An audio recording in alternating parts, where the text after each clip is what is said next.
Australia was set to become the portent of the East. In the meantime, the United States of America has been used of God to help serve His purposes.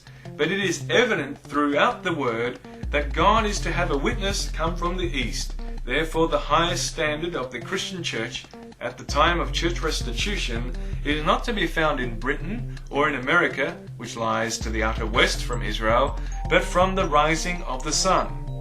America is already in a state of decline which is going to accelerate. The boundless interior of Australia was seen to have been provided by Providence to the British nation, and that the sending of convicts there would be for their better end. How many souls that would otherwise perish might be turned to salvation? There was a great influence of Christianity in English society, and England's Protestantism was transferred into its colonies. The British Empire is well worth preserving.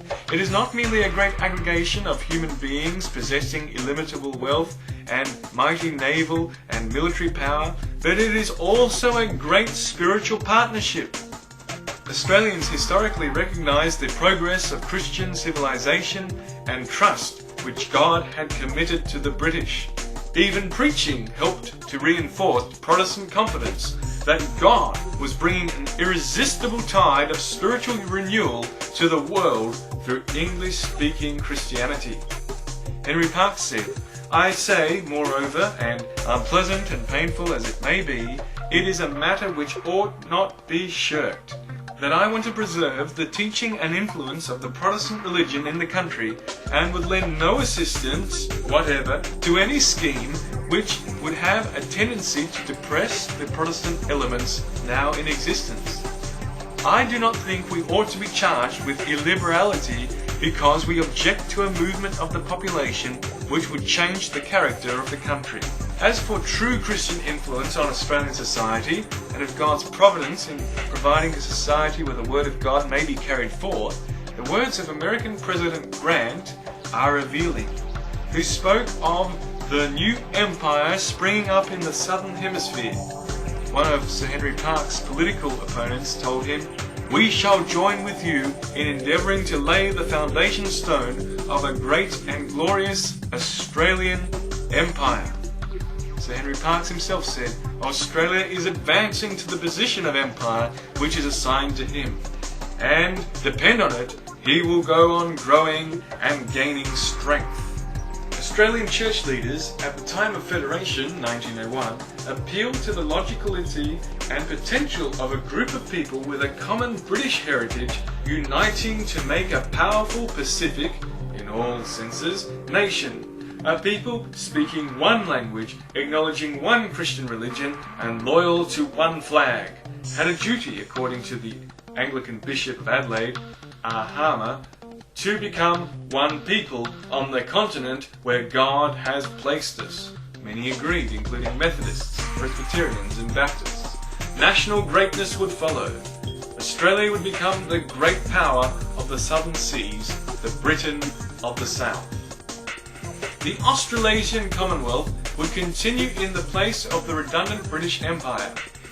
In the Pacific, we have primary responsibilities, as Menzies recognised. I look forward to the day when we will have a concert of Pacific powers, Pacific in both senses of the word. In spite of Australia and New Zealand sharing much in heritage and experience, the artificial creation of separate national identities in 1901 was a starting point for cultural divergence. Anzac was an uneasy reminder that the two countries could, nevertheless, not escape being involved in each other's destiny. We are more British than the people of Great Britain.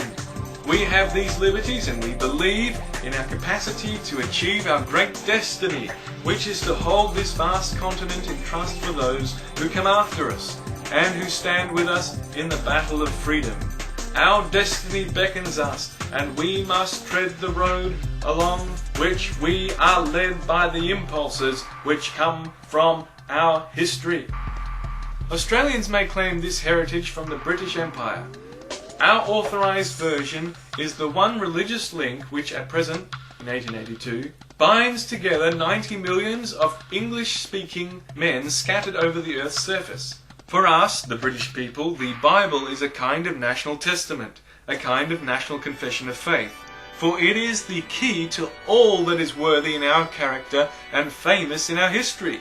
It is the true bond of union for us, both as a nation and an empire, for it contains all that is noblest in all our long traditions and all that constitutes the hope of our future.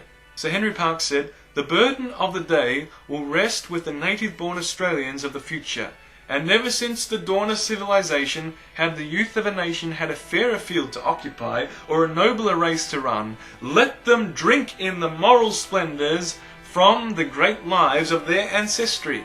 Let them kneel to the heroic figures of the first half of the 17th century. The men who entered a deadly struggle with King Charles and Stafford must forever command the homage of our students of our constitutional history." And yet what a glorious country would this be to live in if higher and nobler principles prevailed. It affords in its rich and illimitable tracts happy homes for millions yet unborn. Wentworth.